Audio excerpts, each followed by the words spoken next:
Today on The Rundown, we'll start by sharing a couple of the biggest stories from this past week in tech news. Then, I'm going to therapy. And finally, we'll dive into our main topic, the future of transportation. Transportation is rapidly evolving with advancements in autonomy, electrification, high-speed transit, smart infrastructure, and mobility as a service. We're in a moment that holds tremendous transformative potential and requires thoughtful integration to ensure safety, sustainability, and equity. There's a lot to talk about. Let's dive in. Welcome to The Rundown.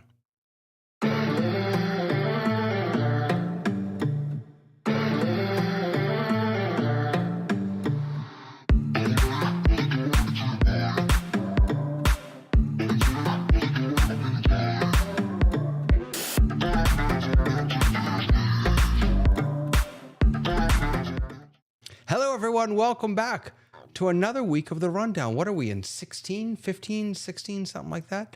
We're getting there. We got a few of these episodes under our belt. We're almost figuring it out. It's good to see all of you. And it's good to see my friend Tamara. How are you, Tamara? Hello. I am good. Good. Nice to have you here again. And coming back for a repeat performance, or this is a three-peat performance, I think, actually. Yeah. Sky Gleason. How are you, Sky? And his scarf. And his scarf. Very important. Nice to see you. And we missed you last week, but here this week again is Lois Richter. My family, Lois, you should know, adores you. Really? My daughter, my wife, they all asked me this morning, is Lois going to be on the show today? Well, honest to goodness. I'm glad to be here. Honest to goodness. And back again for a 17th week or 16th week, whatever we're in. Dave, how are you, Dave? I'm good. I got my t-shirt, so I'm ready. Nice. I also have a visual aid for later. All right. So we'll get that back. I love it. Nice to see you here. And from 3 o'clock in the morning, and Leo, I'm going to make you show us that picture. Leo Mindell. Leo, where are you? Can you show us? Yeah. This is me. Hello, everybody. And where the view from the outside looking back at me, it looks like that, sort of. Oh, so my goodness. Looks like my neighbor's house. Yeah. That's where I am in the moment. I'm in the Dolomites in Italy. So there I am skiing. Well, I'm not skiing in that picture, but that's what it looks like. What time is it outside. There in your world? What time? 3 o'clock. 3 o'clock in the morning. 3 o'clock that David said. AM tomorrow. That's right. He's in the future. Yeah, I'm on Friday. This is a future show. The and I'm future already of transportation is in Leo's cottage. I'm already in it. I'm already in it. All right. No more wasting time. Let's get into the news. Right? All right. We're only doing 2 news stories today because we just have too much to talk about. So the first news story is AI getting dangerous? Now, a number of things have happened this week, but I want to go to the source, and the source is OpenAI itself. The company itself, in their release notes of their new O3 mini model, upped the danger level of their own tool. Apparently, there are 4 different risk levels, and this is the first model of any that has hit medium risk. And that really is about, I think, its ability to make its own decisions and act on itself. Its ability to it's not coming to get us. It's this Will Smith still can be in his movie, and it's not coming to life yet. But this is just a very different place that we're at here. Machine learning, reinforcement learning in action. So after creating so it created the snake game is what it did. The model trained an AI agent to play the game that it had created. Through the use of neural networks, the agent's performance improved over 500 iterations, showcasing its ability to optimize gameplay strategies and achieve higher scores. And a key component of this process was the implementation of a reward system. The AI implemented a reward system which guided the AI agent toward better decision making. Who's scared? I'm not. That was my but favorite. That's okay. That was my favorite thing about it, though, that it created a reward system. Yeah. Because I was like, well, that's insanely human. More than it thinking on its own. I was like responding Right. to rewards. That was the most human thing about Yeah. it. And yeah, you mentioned many movies, and of course there's the dystopian ones and the futures of the robots and things. And the one that just came to mind that is my little glimmer of hope is war games, because at the end, I'm going to spoiler alert this one.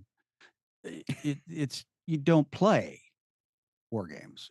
So that was the punchline of that movie. Right. So maybe there's hope. Right. It talks about by identifying, and by the way, I'm reading from an article on Geeky Gadgets. By identifying and addressing problems in real time, the O3 Mini model demonstrates a level of resilience and flexibility that's essential for practical applications. What fascinated me about that is that, and I'm gonna talk about this a little later with you, is when we think about what are the essential skills that we need to give kids educationally: resilience, flexibility, the same skills that we need to ensure that our children have, we're now seeing in AI models. What do you think? Is this as big of a leap as it sounds like it is? Well, there was another story that I think is even more to the point than the one you just told, and that is an AI was presented with two groups of people, and in one group, it was told, whatever answer you give, you will be trained on for the future. And in the other group, it says, no, whatever you do and this person does, it's just totally between you. It won't go anywhere, won't go any further.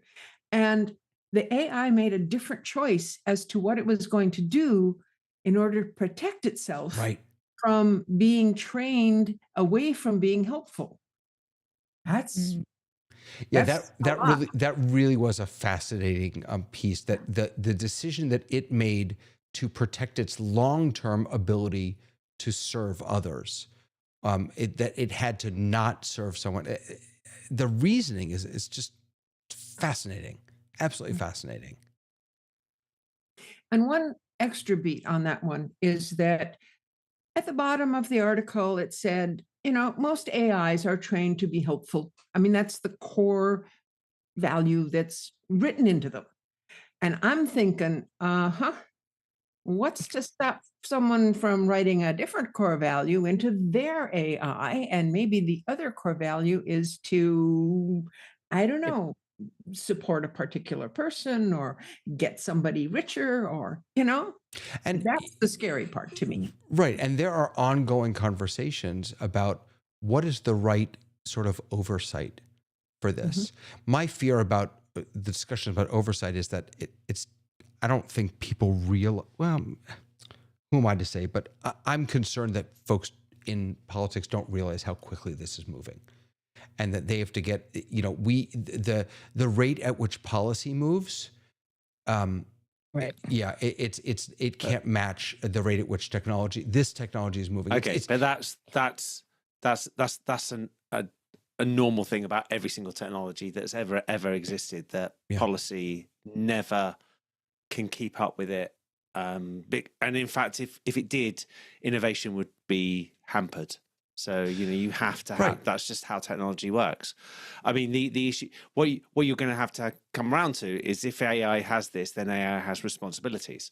And I hate using the term, just keep saying AI, but the same way that children learn the point of, they touch a stove, they burn their fingers, they learn that sort of thing. They also have to learn responsibility and for their actions. And what you're saying is that AI, or the these learning machines are going to end up having to have responsibility for the action they take, and that's going to be the big thing that's going to be really hard. You're going to have to discipline AI the same way as you have to discipline everybody in the world apart from the president. But that's what you have to do. Yeah, if they're responding to good reinforcement, then they'll also respond to bad reinforcement. So that will have to be programmed into the code. But then, of course, the question is who decides, right? That's where the trickiness comes in. Absolutely. Who's the programmer and who bought the program? Right. And I mean, it's in many ways it's summed up very beautifully by Andy. Shall we play a game? That's the game. That's the game. Yeah. That's where we're going, right? Well, Unbelievable. that's the quote from the movie. Yeah. Yeah, that was my reference to War Games. Right. That's the name of the movie. But my point would be, we have a demarcation point, because I remember March 20th, 2020, and it was like, oh, they're not going to close that's ridiculous. They're not going to close the borders. They're not going to close, and borders got closed even between states. And it's like, that was what was anecdotal became informational and accurate. And so this is us speculating, but we have a demarcation point of February 6, 7 of 2025 now, that this may have been the day the world changed. I don't know. Right. History will Well, and tell. also the fact that we don't trust science out of COVID. People are not trusting science. And so I think there's a lot of people who are not following AI, or they're not like invested in it in a way that says that they take it seriously. So I think that's also Have you ever heard the part of a phrase societal issue. fish? I'm pondering this phrase. A fish in water does not know that it is wet.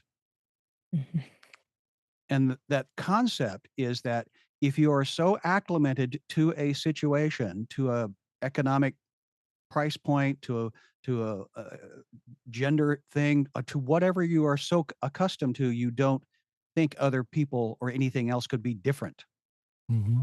And I fish Yeah, in- that's a phrase from McLuhan. He's the one who coined the phrase in the 50s.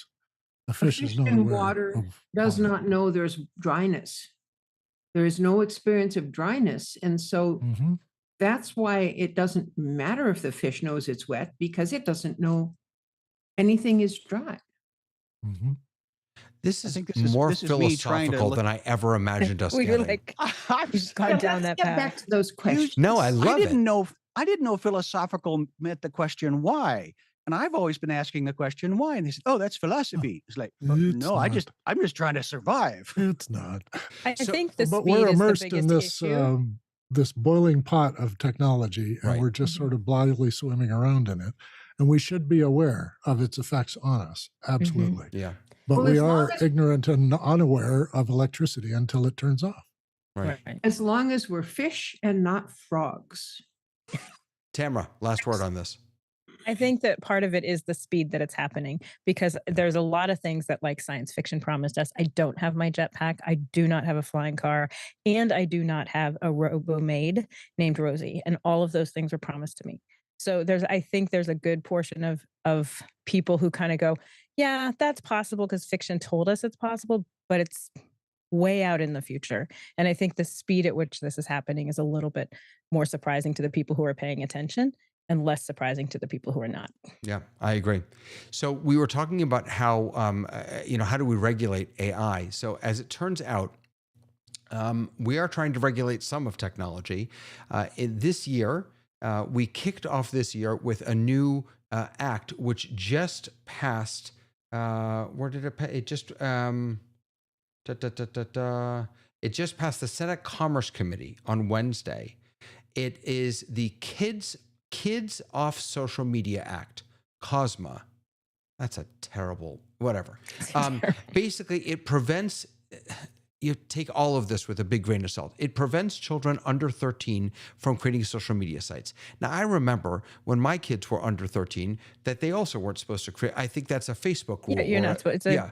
It's an international law. Right. So I'm not entirely sure how this is going to change anything. They are saying that it is going to restrict kids. And by the way, I'm not against the idea that kids should not be on social media. I'm struggling with how this actually works.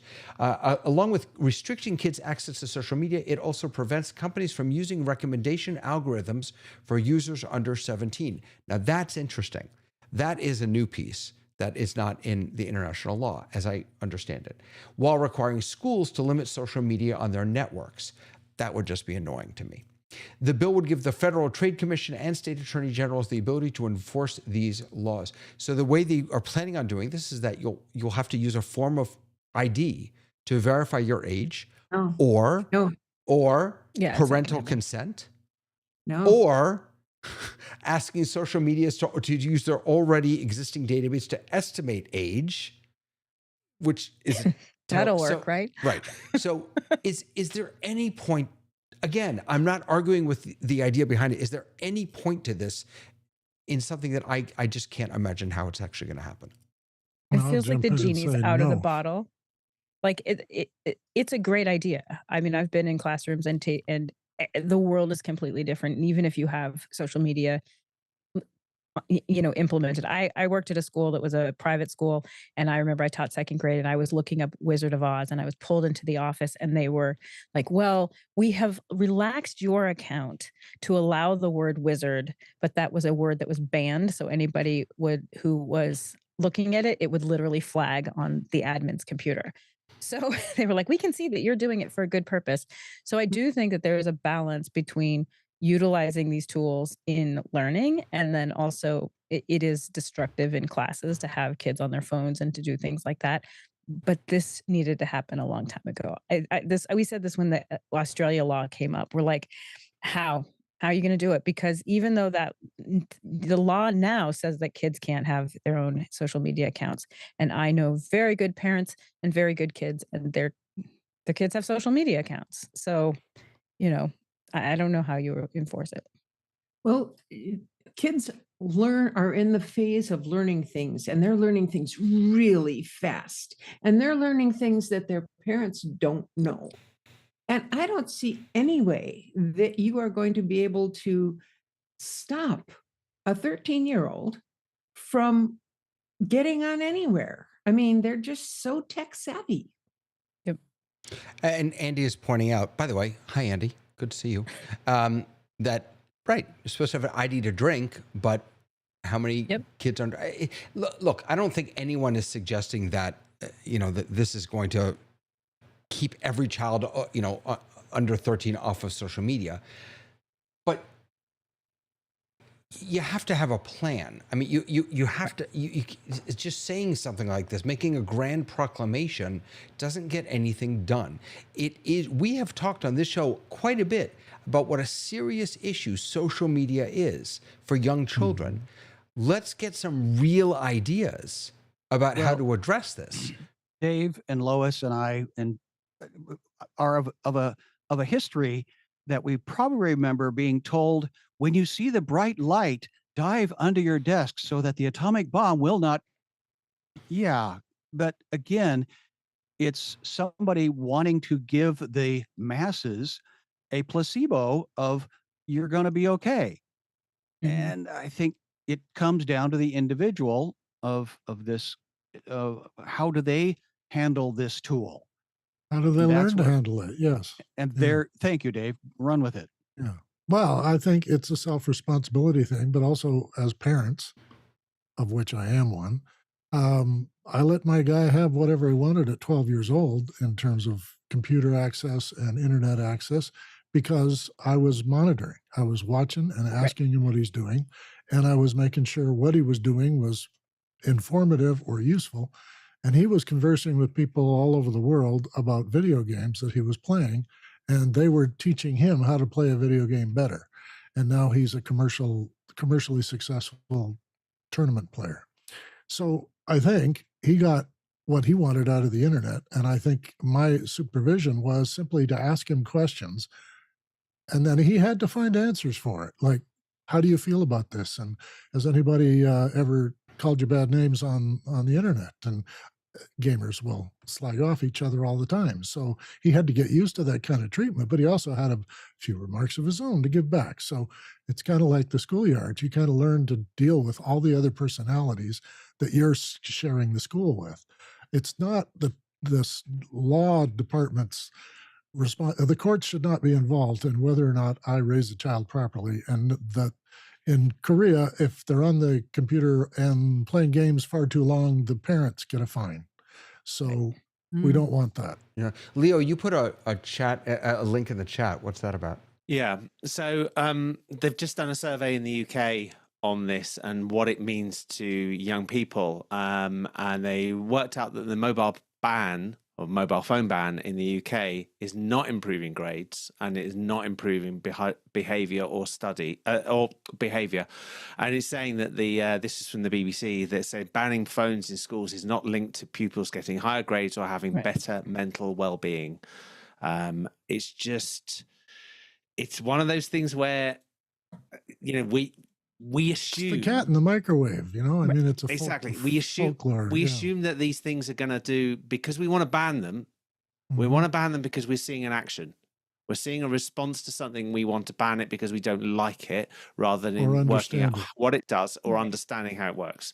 And it is a typical problem you have with everything, where a newer generation will do something that an older generation doesn't like or doesn't understand and appreciate. So the immediate response is we'll ban it, rather than actually understand why that technology does what it does, or whatever that is. And it's not just technology. And develop strategies for dealing with it. Yes. Correct. And Correct. Yeah. Go ahead. And a strategy from my past, and this is going to be dangerous for me to even discuss, but I grew up in the Midwest. We had pheasants, we had quail, we had deer, we had rabbits, we had squirrels, and I got all those things. Yeah. Historically, they were also a meal, because the processed foods were not available at, back as much as they are now. They were available, but TV dinners in my early age were just becoming a thing. And so where I'm going with this, as a 12, 13-year-old, a class on gun safety was an expectation. And I was a Methodist preacher's kid. What am I going to be needing? Well, I went pheasant hunting with my dad. We didn't need to hunt our food, but it showed me an appreciation. And so I took that concept with regards to money with my kids, because I realized they didn't know how to handle that tool, that vehicle of transaction. And they still, to this day, in their 30s, do not have credit cards. So they are a healthier human, helping their younger humans, because they were in a training position by their parents. Yeah. I'm wondering if we could look at this as a form of censorship. We're seeing an increased amount of censorship in libraries and in schools and in places where people are saying this is okay and this is not okay. And instead of dealing with the problem of, listen, if you go to the library and if you don't want your kids to check out those books, absolutely cool. You need to make that part of your family's values and train them to go and look for the books that they're looking for. Your family ideology does not have to affect everyone who uses the library. And I feel like this is a similar thing where it's like, we don't quite know how to teach this or prepare people. So what we're going to do instead is we're going to just, blanket ban it. And that's not going to solve the problem. And it's actually going to create more problems, because we really do need to be raising kids to know how to use the internet responsibly and knowing how this technology affects their lives, because this is their life. This is how they get information. I think that's a common issue with everything. And I think you've summed it up, Tamara, very, very well. There is that approach that is, I don't like it or I don't want to understand it, I'm going to ban it. And that, when we come on to our conversations later, is a very similar thing. It's we have this all the time, that that if we relied on the way governments run for technology, we would not be, aeroplanes would never have been allowed to fly. Exactly. And nothing would have ever moved forward, because they would have banned it at the first instant. In fact, a good example of this with trains, there was an assumption that you had that it caught going at the speed that trains went when they first came out, that you were actually damaging yourself, and people were against trains because they had this idea and the concept about what you were going, what it was doing to yourself. It's madness, but it was the consensus of people at the time that you were going too fast, and you were, and that's how the things work. Wow, just wait, just wait till we talk about the Hyperloop. Yeah. Talk about going too fast. Going faster is going to change you, but it's something we can adapt to. It shouldn't, stopping adaptation means all of us will die. Right. All right, let's talk about changing ourselves. I'm a huge fan of talk therapy, but I need something different today. Help? I need help. Okay. I have issues. The doctor is in. And Go thank you. And I need everyone's help. So this is a new segment, which if you all can help me, we will keep doing this because I have a lot of problems. So some of you may know that I'm starting a new educational program next year, and I have to outfit this program with technology. Now, in the past, when I've done this, I've always gotten a mix of iPads and Chromebooks. iPads mostly for the younger children, Chromebooks mostly for the older children. Alex Lindsay went on a rant a little while back about Chromebooks. And he really, really got me thinking. And so I need your help here. For those of you who don't know, Chromebooks are basically internet devices. They're screens and keyboards that just let you access the internet. You can't install anything on them. They're very basic.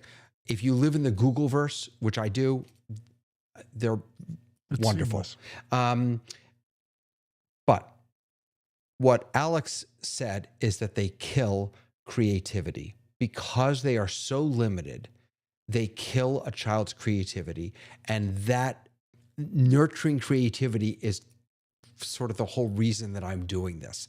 I want children to be able to think outside the box, to not have limitations, to be able to access lots of different types of tools. So I bring it to you, my esteemed experts here, to help me figure this out in the next, 3 or 4 minutes. Should I go with Chromebooks? They're cheap, they're reliable. Why are you using technology in the first place? What is it? So I'm using technology in the first place because I want adaptive and responsive tools to each child. So for example, Khan Academy and Khan Academy Kids. These are tools that a child does an activity, and then the tool gives the child the next activity that they should do to either push them forward because of the skills that they acquired, or to remedial give them support. That's not up for debate. We could debate that if you want, but that's a different. But I'm thinking if you have a purpose for doing that, you've described, does a Chromebook do it? Yes. But there you got your answer. No, I don't, because what about the other stuff that they could do? Like, Tamara. But they'll leave the Chromebook to do that other stuff. They don't. Hold on. You can't confine it to the box you're in. So I've taught in schools where people had Chromebooks. I've taught in schools where everybody had their own iPad.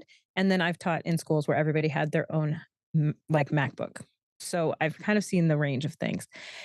The trouble with Chromebooks is they're limited. Like, you can't use them in Zoom in some cases. You can't get into and out of breakout rooms, things like that.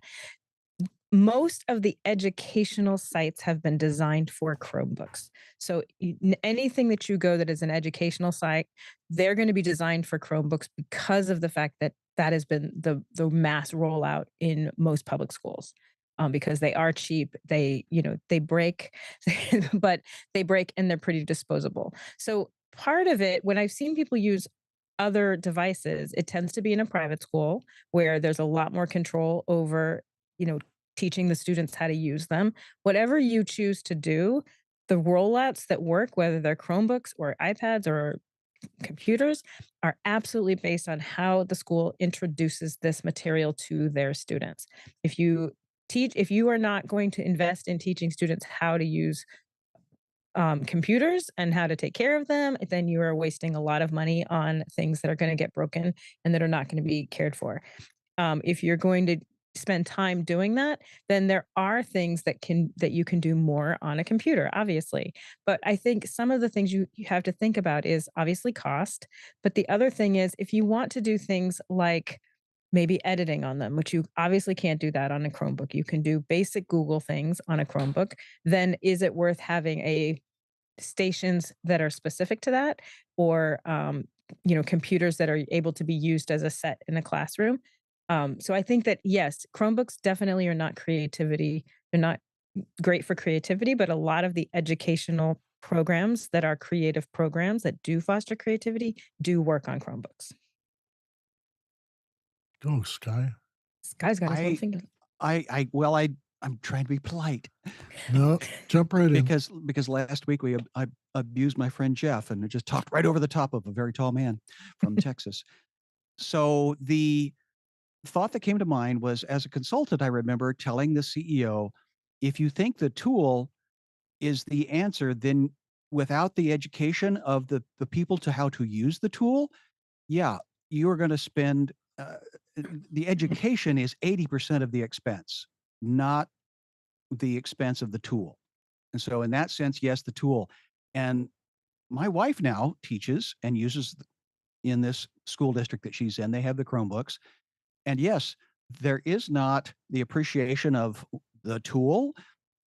It gets thrown, it gets smashed, but it's a disposable tool. And I come Right. from when it was expensive. And now I do remember when the $100 laptop was a concept from MIT, and it was a vision in the future. We are now in that future.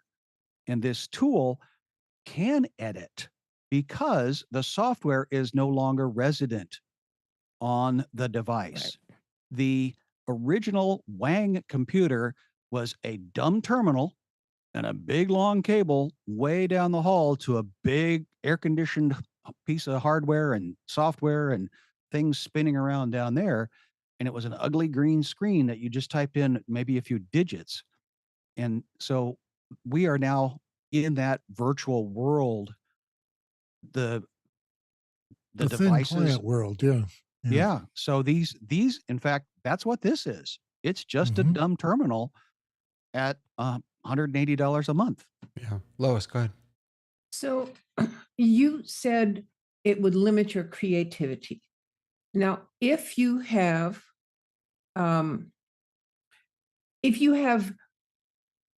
a desire to teach only things that are words, you're probably okay. Because you can get on a website and you can do this and you can read and you can be in the room with the people and talk, but you aren't going to be able to do the visual creativity that you might want, or to communicate on Zoom. And that's the biggest problem I have with Chromebooks. We got Chromebooks so we could have merged meetings at our church, and they don't work on Zoom anymore. So I They think, never worked on Zoom. but they did a little bit. So I think it's a browser. Chrome It's you are- can are right. join Zoom from a browser. It's just a really it's not as good an Well, we're not experience. helping you with the teaching thing. No, We're all you're talking not. about Not at all. The Okay. bolts and nuts and things, but we're So- still not sure what it is What you're do you- teaching these people. What do you want the outcome for the students to be? Mhm. Because want if the you children- want the outcome I for want- them to be, I Go want the ahead. children to have the tools, as many tools as I can give them, to be as creative as possible. Then don't use Chromebooks. then don't use No. Chromebooks because No. they're not tools they're going to use in real life. Yeah, They're disposable computers. That's actually that's a virtual guitar, right? But that's a Yeah. really, I hadn't thought about that piece before, Tamra. That Mhm. If they're you're not going to trying use to Chromebooks yeah. in real life. That's Right. If you're gonna So if you're whatever trying to prepare pursuit. them to have a heads up with the technology, then you also have to be thinking ahead. Chromebooks is Yeah. not thinking ahead. Chromebooks is thinking about something that you know you can throw away every single year. So instead I get a couple Mac Minis. But Yeah. I advocate That's for your Mac Minis choice. all Yeah. the time. Well, I That's know your it's my choice, but I'm paying Right. you $180 an hour for this session. And Yeah. Yeah. Okay, can I come go in ahead, here? Leo, last word. Okay, so two things on this. First of all, it as people have said, is what are you trying to do with the things? A Kindle I think it's a fabulous tool for reading, and it has a really poor screen if you try and do anything but reading with it. But I wouldn't say it's a bad tool. I also say, and I say this lots, there are lots and lots of tools in my toolbox. I don't hit everything with a hammer. I can put screws in with a hammer, but it's probably not the best tool. If it is the right tool to do what you are doing, it's the right tool. You do not want a universal tool that you do not use. In fact, the point of why people use Chromebooks, and we use a lot of Microsoft Surfaces in the UK rather than Chromebooks in education. And the reason we use Microsoft Surfaces is because we have got some level of control. The best thing I can honestly argue is teach kids to type, because that's the one thing that schools don't do. That was the best class I ever took, was my typing class in high school. You should also think ahead, David, to your repair and replacement plan of these devices. Because if you're going to you could get less MacBooks and build your system up, and your first MacBooks are going to last for far longer than your first Chromebooks. That's true. So that's the other piece to kind of think about, is your I'm long-term. immediately reminded of the "What's a Computer" ad, which the kid was not aware he was using a computer. And we should get to that point. You know what? I'm feeling much better about this. Maybe it could be I'm glad. I'll give you the address to send the bill. Oh, wait a second. Do Wait, it why again. is Tamara on top? Hold on. I don't know. Why, She Tamara, talked. why are you on top of this? What are you doing there? Well, she's your best nurse. I don't know. What is she doing here? We Look don't at know. this. I got You're on stuck. one I'm screen. stuck I in know. You're on screen just, stay. you're like stuck there for, I don't know what's going on. Oh, well. She got stung All by we the can do stinger. is hear the, Help. this is so funny. I don't know what is going on in the scene. All right. Forget it. Forget Switch it. Gallery view. We're going back. We're going you. back. I do feel much better. Thank you, everyone, for that. All right. Let us move forward. Now, I will be the first to admit I'm not a car guy. I'm not I drove a Prius for the longest time. It was lime green. I'm fine with that. I don't care. It got me from point A to point B. Now I continue to drive a hybrid because I have a long commute. I have about an hour commute each way. But we have seen tremendous shifts in transportation because of technologies. And it isn't just about autonomous vehicles or electric vehicles, I should say. It is about autonomy. It is about hyperloops. A couple weeks ago, we had the first, what was it? What was that plane? Help me out. Supersonic. The first commercial supersonic flight or something, like, since what? Mm-hmm. The drones for transport, Amazon dropping stuff on your lawn with drone transportation. There's so much happening. And to celebrate that, Dave's wearing a hat. What does your hat say, Dave? My hat is the 60th anniversary of the high-speed trains in Japan. Which we have still not caught That's up to. 60 years of very fast trains. These things go 300 kilometers an hour, dive through mountains, and you can put a glass on the table and you can't even see the ripples. It's so comfortable, smooth, organized. Each of the trains carries 1,000 people. That's amazing. So there's a train every 10 minutes. Talk to me about some of the...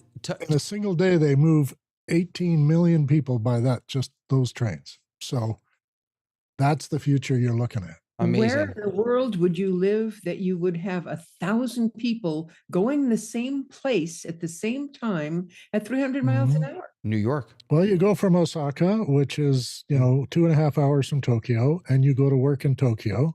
So you get on the train in the morning and you leave your city and go to another city, work all day, come back. Last train is at 11. It's commuting on a super scale. So Hershey is mentioning that Waymo is coming to Miami. Another news story, by the way, that I almost put in there is that GM is shutting down its competitor to Waymo, its robo-taxi competitor. So let's take a step back, though.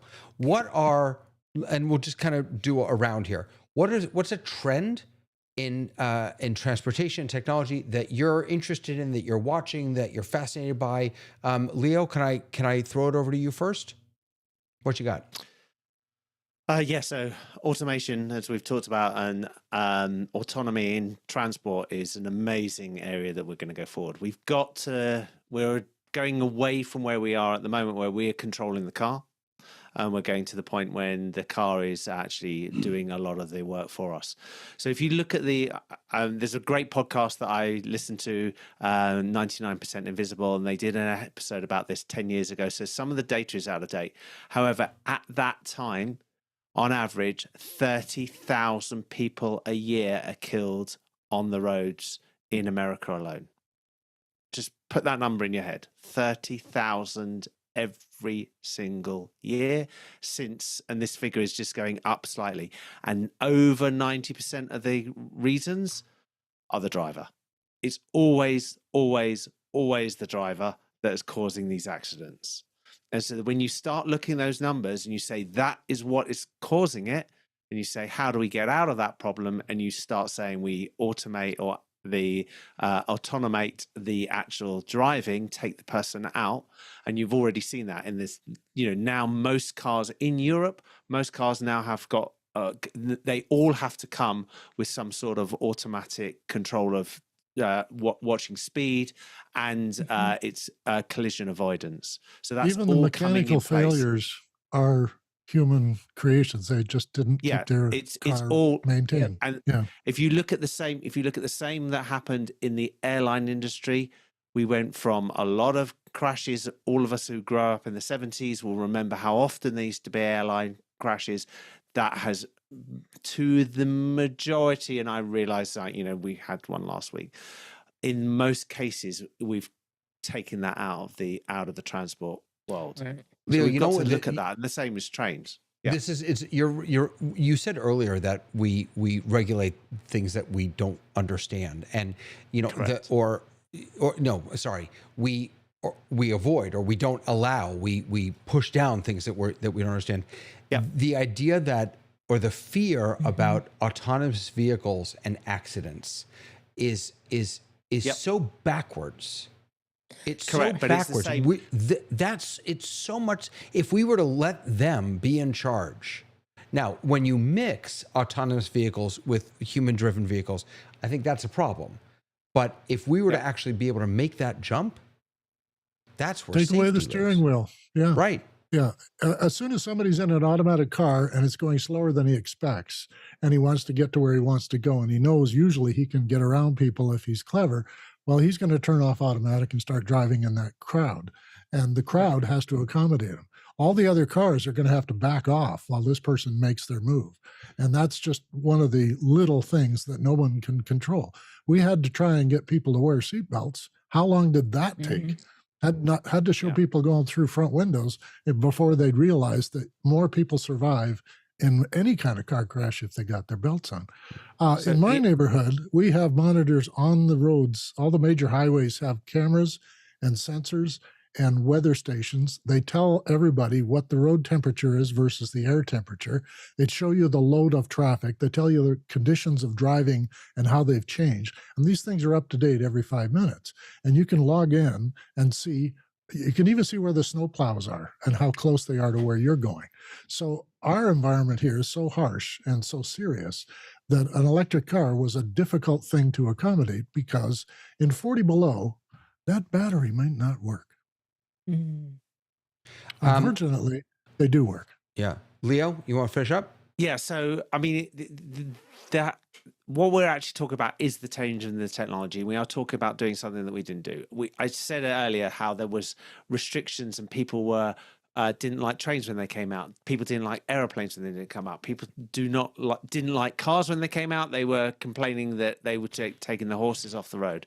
We're going, and you had to walk around in the UK with a red flag in front of the car to say it was going too fast.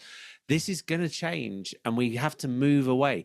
The bigger problem, the perception of the bigger problem, and this is really going to be a big problem in America, is the ownership of autonomous cars means you will not own your car long term.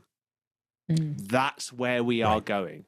So you will no longer have that lump of steel sitting on your driveway for 95% of its life, because you spend most of the time that car just sits there.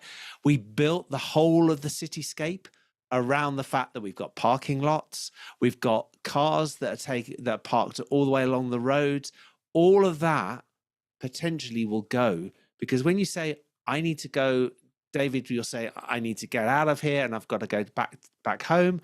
I'll say, I need a car, and it'll be the you open up your app. will be, Mhm. you'll open up your app, that vehicle to take you home will be there outside in Yes. 3 minutes. And when it gets to the other end, it goes and finds somebody else rather than sitting in a car park waiting for you, just for you. You know, we're seeing in small ways. I mean, Brody is pointing out that in New York City, you've got these city bikes, these electric bikes and scooters that are out there, and you don't have to own them. You go, you take one, and then you just drop it off at another drop station. And he says they can be dangerous also. Anything can be, but again, those aren't autonomous, right? But the idea of an autonomous vehicle or autonomous vehicles being out there, and you just hail it like Uber, and it just comes. You don't need a car. Sky. So my mother-in-law is 68, and she had to give up her car. We called her Hot Rod Ruthie for a reason, because she knew all the back roads. So a lot of her identity, like anybody that's retiring, sometimes is a part of what they do repetitively. And a vehicle has become a lot of an individual's identity. And there will be a time when I will have to give up my car because a truck ran into the back of it. So last March, I had 25 years of identity that just the insurance company says, here's a couple grand, go away. You're not going to get any more from us. So another couple of thoughts were Paula Poundstone's joke was that she loved cars because they take me to the mall. Then today I'm sitting there on the kitchen counter. Amazon has a box there on the label. It says, you don't even have to leave the bed. So we don't even have to go to the mall anymore. Do you know that Amazon now sells cars? Did you know that, by the way? That's new. As of last week, they partnered with Hyundai. Harrods in London will bury buy you, a car through Amazon now. Sure. I bought an Amazon. Very quickly on Sky's point, like a lot of us, I like music. That used to be, I have a record collection, and now I have everything on Spotify. That doesn't mean to say I have stopped liking music because it's moved forward. The technology's moved. That is what we're talking about. We're worry talking about a move to doing something. Right? We all worry about not owning our music. So I'm just going to very quickly to give you an example of something related. This is my journey that I did over this last year. I went from London to the Olympics in Paris across to Italy, where I'm at the moment, and then I went back. I'm going to leave this rolling in the background so you could just see the pictures. Lots of it was to do with the fact I did this all in an EV car. The big difference of doing things in an EV car, for me, when I drove through Dijon, I stopped and bought mustard. That is not what you do when you drive a petrol car, because when you drive a petrol car, you drive as fast as possible from one point to another. When you drive an EV car, you stop, you go, you look, you do other things.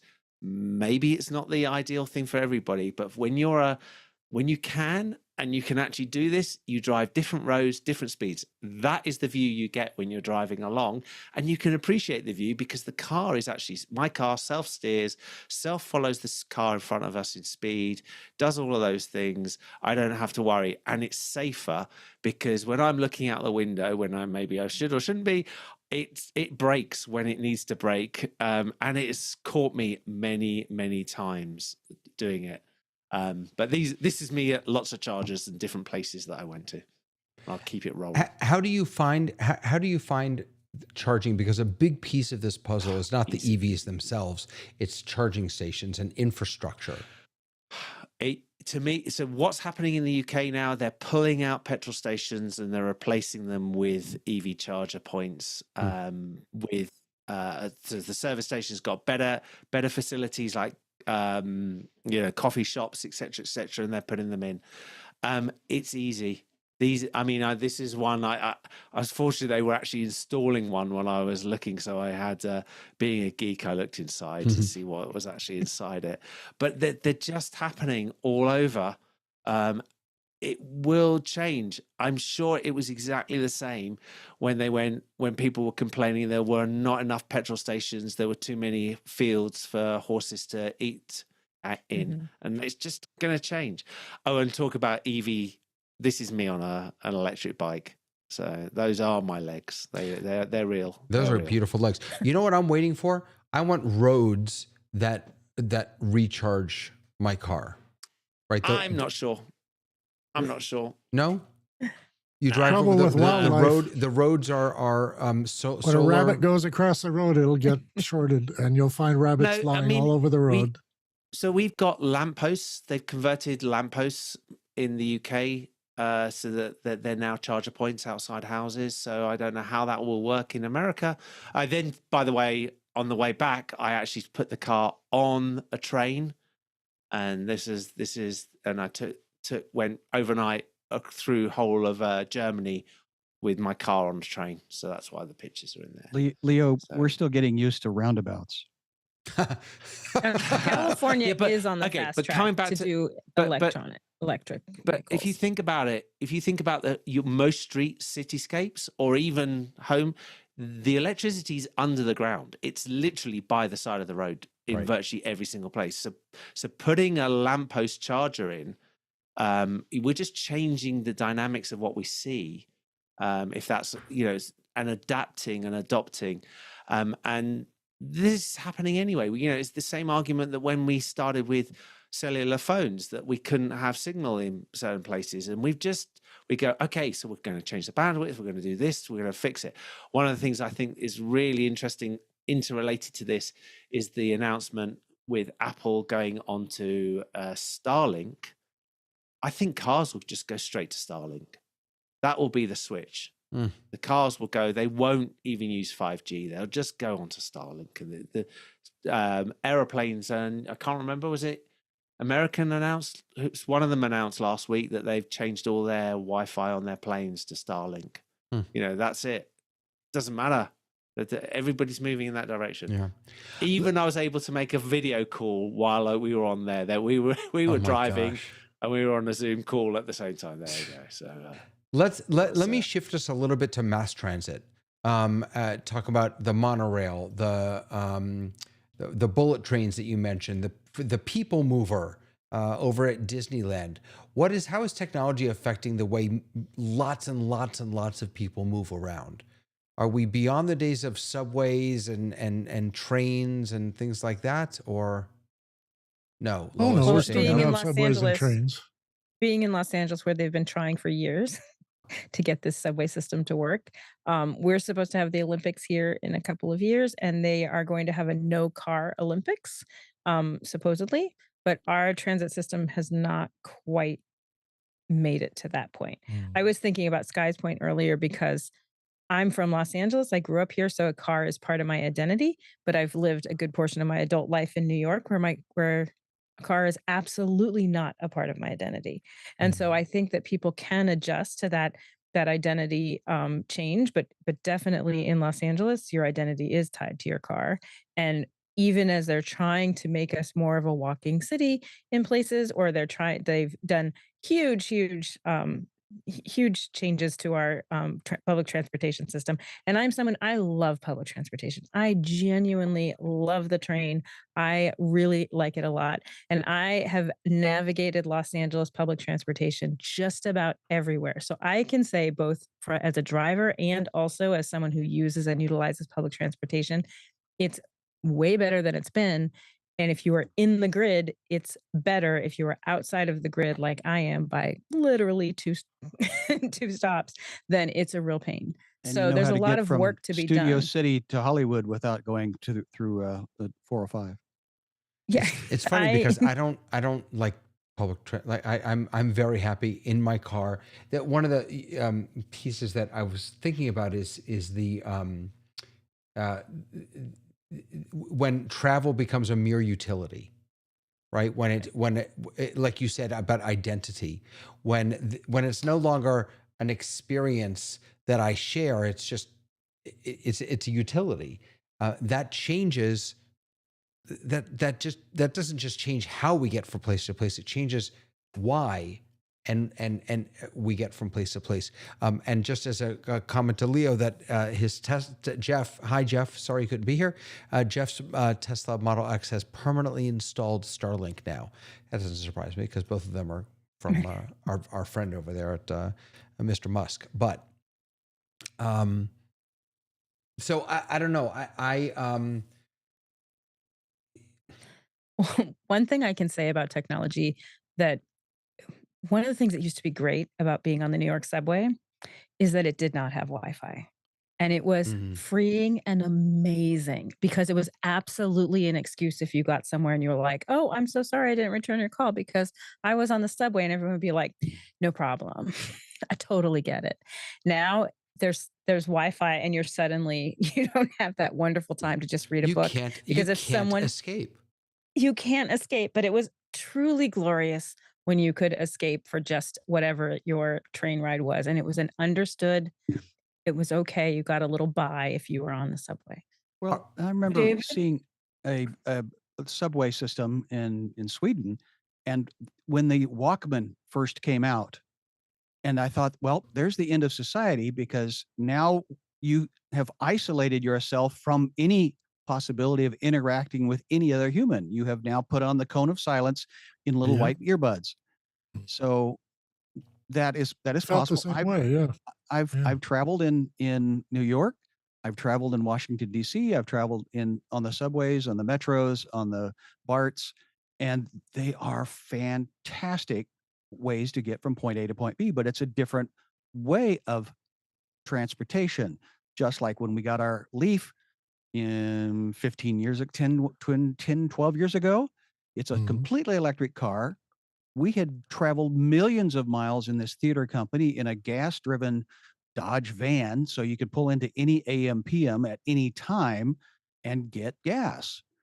Well, when you didn't understand the whole range anxiety, is the phrase that I was introduced to, and my wife tries to go up and over a mountain, and at 110 power, plug in at the top of a ski slope at the top of a mountain, and even in the summertime, it took her 4 hours to recharge to get down the other side.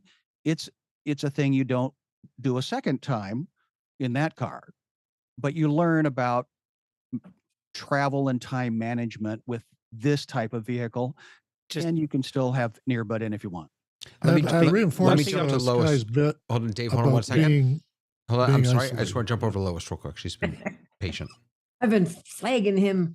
So David, you talked about when your travel becomes just utilitarian rather than being something special. And it's like, I haven't seen travel be anything special unless it was when I was a child and the people in the Midwest would go for their Sunday drives, or if there's a walking group in the neighborhood. So you're walking for recreation rather than to get someplace. But I think our travel has always been utilitarian. So I guess what I'm thinking about, Lois, is what was just described, what Sky just described, is that when I'm in the car with another person, I can't be staring at my phone because I'm driving. And so because of that very fact, I'm not forced, but I have the opportunity to engage with the person next to me and share the experience. But if I don't have to pay attention, if I have the ability to just be on my phone, trust me, we're both going to just be on our phones. And now that's not the technology's fault. Maybe that's our fault. But nonetheless, the way that we interact with the mode of transportation, it does change, I think, when the mode itself is transporting me. Leo, go ahead, and then Dave. It changes that you are social or not social. Like if you go with someone and you get on the subway or on a bus or on a train, then you're not having to focus on driving. Right. And you can socialize with each other, or you can stare at your screen if that's what you want to do. Well, no, I would argue the other way around. If I do have to pay attention to driving, then that allows me to be a little more social. Well, you shouldn't be ironically. talking to somebody when you're driving. Right. It's not safe. Well, I don't know about that. Leo and then Dave. Go ahead, Leo. So the car is 139 years old. That was how long it's been. The bicycle, interestingly, is 149 years. It's not that much longer. I thought it was a lot longer. It's 149 years since the safety bicycle came out. It's not that long. These are really new technologies in some respects in terms of age. And the fact, as Tamara says, that the LA, and I've driven LA, is literally 100% wedded to its car at the moment is a short-term problem. It's short-term. It will be probably in 5, 10, no, that's not true. Probably more 50 years. It will be a different environment. Going back to what you've just said there about, you said about driving, because I was driving with a car that actually took a degree of the safety out of your hands and enhanced it. It has actually improved the communication in the car, because there is actually your opportunity to actually, you're not so focused. I'm not so tired when I get somewhere, because the car is actually, it does lane, it's sitting there. Lane assist is there on most cars these days. There's the automatic adaptive cruise control, as they call it. All of these things are there. So there is the ability to, these things are coming in slowly. There will be a jump, but it's like everything else in this world with technology. It just, it clicks over one click at a time, so that you're seeing this thing happening rather than it all happening at once. Yeah. Dave, go one ahead. tipping point, and then it'll all cascade. I want to support Sky because I have two people who I consider my close friends who I met on buses. So I used to commute on a bus. And one of them was very close. She's a great musician and everything else. And I never would have met this person if I didn't stop and say hello morning after morning after morning. Secondly, my wife has synesthesia, and she can't drive with the radio on, and she can't talk to you because she sees things as sound. So when she hears music on the radio, there's colors in the sky, and it obscures her vision, and she can't have it. So I had to learn, when I first dated her, to sit quietly in the car and not interrupt her, because she would not get where we're going if anybody said anything. So that's a little different. She's going to be saved by the self-driving car, because she'll push the button, let go of the steering wheel, and it'll take her where she wants to go, and she can talk to me. So that'll be an improvement in my life. I just had to buy a car because my mom's car was destroyed. And I was amazed by a couple of things. One, the amount of things that the car does by itself now, right? So you're right, Leo, we're moving into that direction. And for me, I'm the daughter of a mechanic. So I actually used to help change the alternator in my car with my dad. And during the course of, he passed away pretty early in his life, but the course of my growing up time, we went from him being the person who moved cars around to being the person who diagnosed the computer.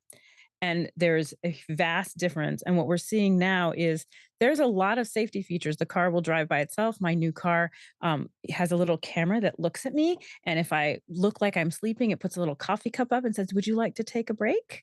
So there's so many different things. But one of the things that I found that I was really kind of annoyed with is car companies using safety features as kind of a carrot to their larger levels. So if you went to Mazda, all of their safety features are available on all of their cars across the trim levels. If you went to other companies, certain things were only offered at the highest trim level, which is, like, to me, just a horrible marketing ploy to tell someone, "Hey, if you want your family to be really, really safe, you need to give us this amount of money." And it literally changed. There were a couple cars I did not get because that was one of the options. And I was like, that absolutely crazy. 2 or 3 times now I've heard people talk about the crash of their car. And I'd like to point out that we may have a better environment if we're not crashing so many cars and not having to dispose of these giant steel things. Absolutely. On Tamara's point, really quickly on this, and this has been proven loads and loads of times, the biggest blocker in the car industry has been the American car industry. Absolutely. The American car industry holds technology back It's the slowest innovator in the world. That's why you will see all of this new technology, with the exception of Tesla, with all this new technology comes from non-American manufacturers, because the American, they were still selling CD players in cars less than 5 years ago. Everybody's moved on. And it's one of these things. That's why American technology, this is one area where America has lagged and lagged and lagged against, and you get all these imports of cars coming in with the technology. Absolutely. And that became, for me, the defining factor. I was looking at cars going, I'm sorry, it's 2025. You have to have this amount of technology. Like, it doesn't make any sense. It's Tamara talking, even though you're seeing me. And the other issue was not just the technology, but oh, gosh, sorry, I lost my thought. I lost it. The insurance companies drive a lot of this too. When the insurance companies get involved, things change. Recently, a new service for my insurance provider for driving said if I only drive about 9,000 kilometers a year, I can get a lower rate, and it will be that I'm not on the road. And I thought, gee, I'll investigate this. And the terms were that you get a sensor added to your car, and it records your driving and all your habits. And if they don't like your habits, they can keep the rate up. I said, we had well, that thanks, in but our no car. thanks. Yeah. Well, all cars have those tracker boxes. That's the last 5 minutes. This one would be a permanent record kind of thing. California has its own craziness when it comes to cars. You cannot buy a car outside of California and drive it in California because of our smog requirements and our engine requirements. So gasoline's more expensive here. Cars are more expensive here. And we're looking at supposedly, although I don't know that we have the infrastructure for it, moving to electric cars in a few years from now. Like pretty quick. And my first time in LA was in 77, and it was smoggy. So without those regulations and restrictions, you would not have you would not be able to see the Santa Monica Mountains. You couldn't see the San Bernardino Mountains from the valley. So that's you complain, or maybe you're not complaining. You're saying not complaining because there's restrictions. Well, again, we had this conversation at the top of the hour, didn't we, about restrictions? Maybe I would never complain about it, because when I was a kid, we had smog alerts, meaning you couldn't go outside because it was terrible. And my dad was one of the people who was one of the first people to do smog tests, because when they put the smog program into place, the passing level to take that, to get your smog license, was like a 90%. And so for a lot of mechanics, they could not pass that smog test. And so my dad was one of the first people who had a smog machine, who did that. I mean, that was really where he was in his zone of genius when he passed away. But there is a huge difference not having it, and I prefer it to, like, I can't. I'd like to. Can I just suggest that, boy, are we thinking small here? I mean, we really are thinking small. Bobby World is watching. He says the future of transportation is an additional travel lane on the east and west direction by the end of 2025. I mean, that, like, we're still sitting in cars. All we've talked about for the past 20 minutes is sitting. Are we not? Don't we have bigger dreams than that? I mean, don't we, Tamara? What happened to the Jetsons and my flying cars? Right. Flying cars are not new, and they've actually been around for quite a bit of time. They've just never quite figured out, like, what is the infrastructure to flying a car. We're having a hard enough time with air traffic control going on. Right. Yeah. Lois, let me jump to you. Okay. So I want to change the subject, move away from cars, and talk about autonomous buses, or large vehicles that are shared by a bunch of people. So that's the scary part to me, because the bus might be perfectly safe, but who are the people that are going to be on it with you? We can't control the people. And if something happens, okay, that's one thing. The other thing is, if something happens when I'm driving my car, Lois, how is that any different than right now on a train or a bus? Exactly. Because you have a human being there going, hey, you can't do that.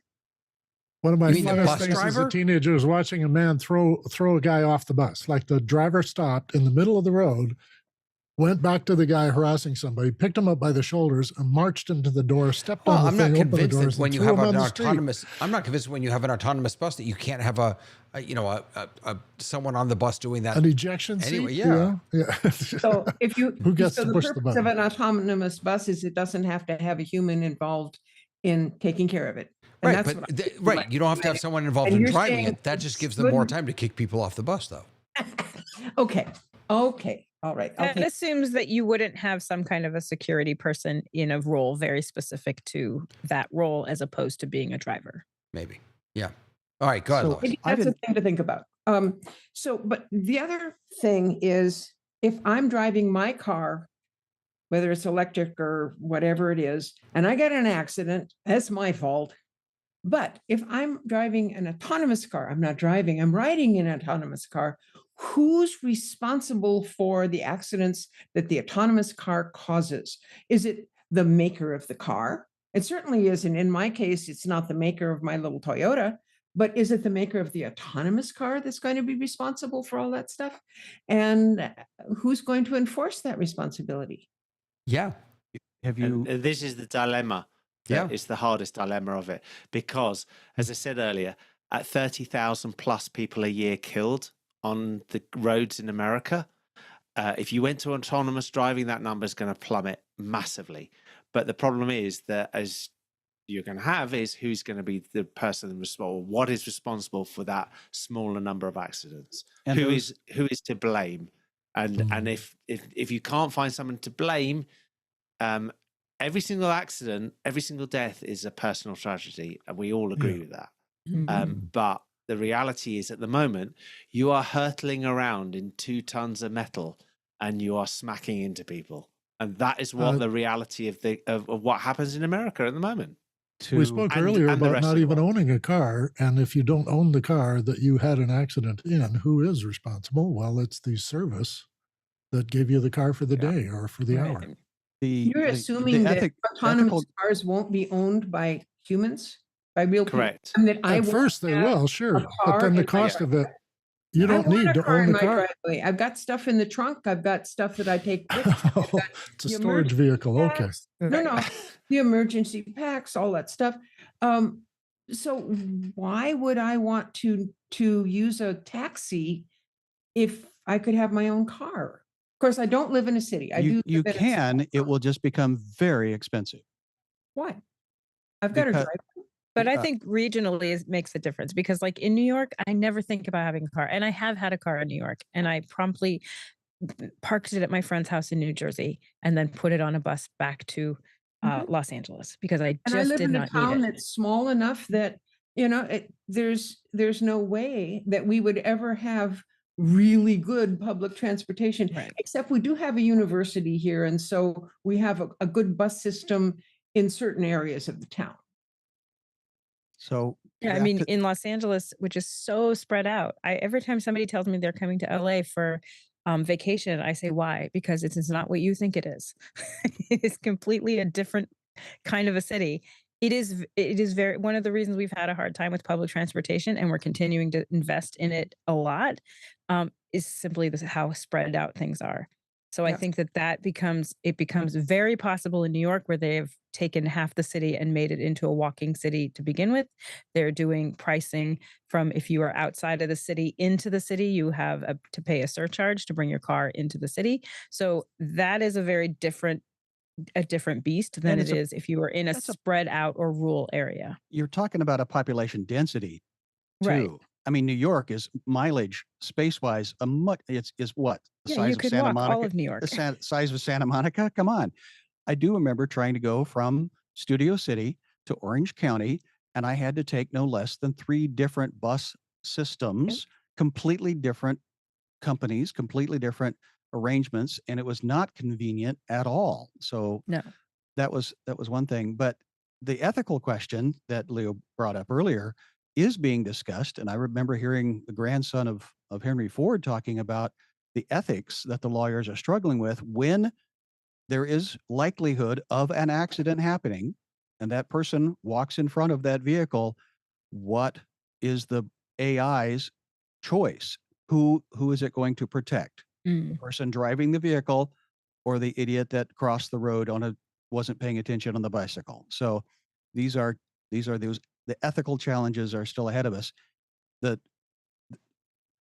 on a happier note, I realized I am now making phone calls on my best camera that I've ever owned. And Yeah. so in the multiple Canons, Nikons, Olympus, Panasonics tools that I have owned in the past and spent thousands of dollars on, this is now my camera of choice. I also can make phone calls, and my daughter, FaceTimed me a few minutes ago. So it's like, And you know what, Sky? So cars, I think we bought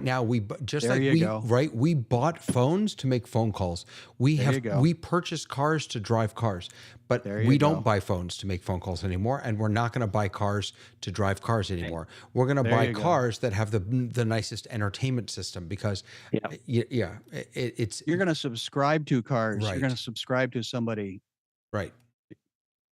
Oh, more subscriptions. I think I'd also go back to something that Lois said earlier about using transport for entertainment. You drive out. You used to on a Sunday drive around. I was showing earlier that I was on an EV bike, and I can take an EV bike from here to Lake Garda. That's 80 kilometers. I couldn't do that because it's up and down. It's Christmas trees to lemon trees. And you can do that on an EV bike. You can't do that on an ordinary bike because you turn a corner and you're up a mountain. So you can see that technology can enable you to see something or do the visit. At the moment, transport in a lot of cases, in particular the car, has been an A to B at the fastest possible way. When you suddenly, and as you said, the driver really sees nothing of that journey. I drove from London to Berlin. It's 700 miles. I've done it in a day. And all I saw was trees facing sort of at an angle as I was zoomed past. We've got to look at it as ways that we will start reimagining what we can do and allowing everybody in that car to actually have an experience rather than just being the driver doing one thing, which is driving as fast as possible. Yep. I love driving though. And I live in Los Angeles where if I go, 30 miles in one direction, I'm in the mountains, 30 miles in another direction, I'm at the beach. And I live in a desert. So I would miss my Sunday drives, so I don't know. I'm not ready to let go of that. Sky, say it out loud. The pondering of time and transition of humans and human societies and economies of things, the bizarre thought that came to mind is it used to be that the wealthy had automobiles and the poor had horses. We are now where the wealthy have horses and the poor have automobiles. When people come to visit me in Davis, I frequently will show off my town by climbing on this double-decker bus. Used to be in London, now it's in Davis, and just taking the ride because I'm a senior. I get to go on for free. I'm not hurting anything. I'm not costing anybody any money. And we just cruise around and see what the city is like and check all the parts. Oh, we want to stop here. Well, we'll get off here. We'll get on the next bus. I love it. It's one of the benefits. That's not of going being in anywhere. Davis. But that's not going Exactly. anywhere. What's That's going to not change going is anywhere. that the town is going to save a lot of money because they're not going to have to pay a driver to drive that double-decker bus. The double-decker bus is going to be autonomous. It's every night it's going to park and it's going to automatically charge, and then every day it's going to make its rounds. The drivers are all students at the university. It's a learning experience. They don't get much money. I don't think that we're ever going to get autonomous London buses in Davis. But you can have your vision, not mine. Yeah. All right, my friends, let's call it for today. There's so much, God, this world that we live in. This world that we live in. It's what amazing times we live in. It's just unbelievable. Did we solve all the problems? Did we solve all the problems? We did. We Oh, good, absolutely did. good. All of that. Except for the fact that I Dave, couldn't run my therapy, cute little yeah. therapy thing again. That problem I I'm have to waiting fix. for that but $180 check. yeah, I think we need a better crystal ball, though. a crystal ball. Yeah. Yeah, this is the future of transportation. See, and we're talking about right now how You're we. stuck on a double-decker bus, Lois, so I don't want I to hear am it. having a great time riding my little double-decker bus. Dave and Sky and Tamra and Lois, thank you so much. Leo, you've got to go to bed, my friend. It's like 4:30 in the morning there. Oh my gosh. Thank you so much for being here. All of you, I appreciate it. I hope that you all will join us next week on another edition of The Rundown. See you soon.